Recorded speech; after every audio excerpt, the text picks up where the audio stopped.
നമസ്കാരം, കലാകൗമുദി ഓൺലൈനിലേക്ക് സ്വാഗതം. കേരളത്തിലെ കോൺഗ്രസിൽ ഇപ്പോൾ ഏറ്റവും അപഹാസ്യനായ കഥാപാത്രം ആരാണ്?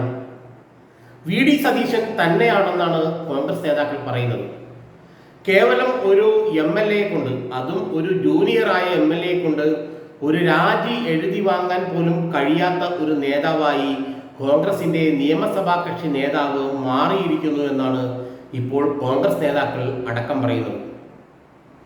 രാഹുൽ മാങ്കൂട്ടത്തിനെതിരെ ലൈംഗിക ആരോപണം ഉയർന്നപ്പോൾ ചില വീഡിയോ ക്ലിപ്പിങ്ങുകൾ, ചില ഓഡിയോ ക്ലിപ്പിങ്ങുകളൊക്കെ പുറത്തു വന്നപ്പോൾ അത് വലിയ വിവാദമായപ്പോൾ രാഹുലിനെ കൊണ്ട് MLA സ്ഥാനമടക്കം രാജിവെപ്പിക്കുമെന്ന് പാർട്ടിയിൽ പ്രഖ്യാപിച്ചയാളാണ് സാക്ഷാൽ വി ഡി സതീശൻ.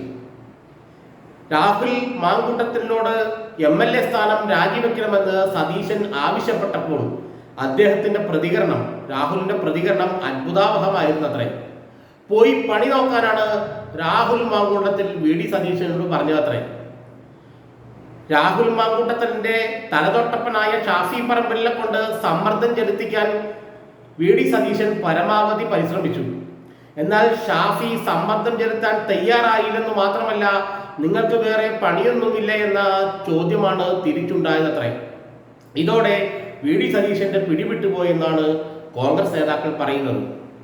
തന്റെ സ്വന്തം അനുയായികളായ രാഹുൽ മാങ്കൂട്ടത്തിനെയും ഷാഫി പറമ്പലിനെയും നിലക്കി നിർത്താനും രാഹുലിന്റെ കയ്യിൽ നിന്നും ഒരു ഷീറ്റ് പേപ്പറിൽ രാജിക്കത്ത് എഴുതി വാങ്ങാനുമൊന്നും കഴിയാതെ പോകുന്ന ഒരു നിയമസഭാ കക്ഷി നേതാവായി, പ്രതിപക്ഷ നേതാവായി വി ഡി സതീശൻ മാറിയെന്ന് കോൺഗ്രസ് നേതാക്കൾ പറയുന്നു.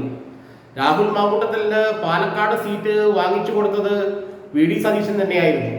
ഷാഫി പറമ്പിലിന്റെ നിർദ്ദേശപ്രകാരമായിരുന്നു അത്. അങ്ങനെ രാഹുലിനെ MLA ആക്കിയതിന്റെ ക്രെഡിറ്റ് മുഴുവൻ അന്ന് അടിച്ചെടുത്തത് സാക്ഷാൽ വി ഡി സതീശനായിരുന്നു. എന്നാൽ ക്രെഡിറ്റ് അടിച്ചെടുത്ത സതീശന് രാഹുലിനെ കൊണ്ട് ഈ ആരോപണങ്ങളെല്ലാം ഉയർന്നപ്പോൾ MLA സ്ഥാനം രാജിവെപ്പിക്കാൻ കഴിയാതെ പോയത്രേ. അത് മറ്റൊന്നും കൊണ്ടല്ല, വി ഡി സതീശൻ പറഞ്ഞാൽ രാഹുൽ മാങ്കൂട്ടത്തിലോ ഷാഫി പറമ്പിലോ അനുസരിക്കില്ല. വിളിച്ചാൽ ഇപ്പോൾ ഫോൺ പോലും എടുക്കില്ലത്രേ. കാരണം വി ഡി സതീശനേക്കാൾ മുകളിൽ കയറി കളിക്കാൻ ഇവർക്ക് രണ്ടുപേർക്കും അവസരം അദ്ദേഹം തന്നെ ഒരുക്കി കൊടുത്തു എന്നാണ് ഇപ്പോൾ കോൺഗ്രസ് നേതാക്കൾ പറയുന്നത്. കളിച്ച് കളിച്ച് തലയിൽ കയറി കളിക്കാൻ അവസരം ഒരുക്കി കൊടുത്തതാണ് വി ഡി സതീശന് പറ്റിയ അബദ്ധമത്രേ. തലയിൽ കയറി കളിച്ചു തുടങ്ങിയ ഷാഫി പറമ്പിലും രാഹുൽ മാങ്കൂട്ടത്തിലും അവസാനം വി ഡിയുടെ ചെവി തിന്നാൻ തുടങ്ങി. രാജിക്കത്ത് എഴുതിത്തരാനുള്ള വി ഡിയുടെ ആവർത്തിച്ചുള്ള അഭ്യർത്ഥന രാഹുൽ മാങ്കൂട്ടത്തിൽ പുല്ലുപോലെ തള്ളിക്കളഞ്ഞു. ഷാഫി പറമ്പിലാകട്ടെ രാഹുലിന് അടിയുറച്ച പിന്തുണയും നൽകി. അങ്ങനെ വി ഡി സതീശന്റെ ആവർത്തിച്ചുള്ള അഭ്യർത്ഥനകൾ പാഴ്ചെവികളിലാണ് പതിച്ചത്. അങ്ങനെ സ്വയം അപഹാസ്യനായി മാറേണ്ട അവസ്ഥ പ്രതിപക്ഷ നേതാവിന് ഉണ്ടായി. കോൺഗ്രസിന്റെ നിയമസഭാ കക്ഷി നേതാവിനും UDF ചെയർമാനുമായ വി ഡി സതീശന് ഉണ്ടായി എന്നാണ് ഇപ്പോൾ കോൺഗ്രസ് നേതാക്കൾ അടക്കം പറയുന്നത്. എന്തുകൊണ്ടാണ് വി ഡി സതീശന് രാഹുൽ മാങ്കൂട്ടത്തിനെ അനുസരിപ്പിക്കാൻ കഴിയാതെ പോയത്?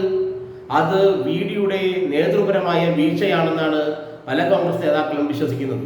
അല്ലെങ്കിൽ അദ്ദേഹം തന്നെ സീറ്റ് കൊടുത്ത് ജയിപ്പിച്ച രാഹുൽ മാങ്കൂട്ടത്തിനെ ഒരു ഷീറ്റ് പേപ്പർ എഴുതി രാജിവെപ്പിക്കാൻ ഇത്ര വലിയ ബുദ്ധിമുട്ടൊന്നും വി ഡി സതീശനെ പോലെ UDFന്റെ ചെയർമാനായ സർവശക്തനായ നേതാവിനില്ല. പക്ഷെ എന്തുകൊണ്ട് അദ്ദേഹത്തിന് കഴിയുന്നില്ല എന്ന് വെച്ചാൽ, ഇപ്പോൾ അദ്ദേഹം വളർത്തിയെടുത്ത രാഹുലും ഷാഫിയുമെല്ലാം അദ്ദേഹത്തിന്റെ ചുമലിൽ കയറി ഇന്ന് ചെവി തിന്നുകയാണ്. അതിനെ ചെറുക്കാനും അവരെ ഇറക്കി വിടാനും അദ്ദേഹത്തിന് കഴിയുന്നില്ല എന്നാണ് ഇപ്പോൾ കോൺഗ്രസ് നേതാക്കൾ പറയുന്നത്. ശരിക്കും ഒറ്റപ്പെട്ട അവസ്ഥയിലാണ് വി ഡി സതീശൻ. അതുപോലെ തന്നെ പാർട്ടിയിൽ അദ്ദേഹത്തിന്റെ നില പരിമലിലാവുകയും ദുർബലമാവുകയും ചെയ്യുന്ന അവസ്ഥയും ഉണ്ടാകുന്നു. അങ്ങനെ വി ഡി സതീശൻ കേരളത്തിലെ കോൺഗ്രസിൽ ഒരു അപഹാസ്യ കഥാപാത്രമായി തീർന്നുവെന്നാണ് ഇപ്പോൾ ഒരു KPCC ഭാരവാഹി നമ്മളോട് വ്യക്തമാക്കിയത്.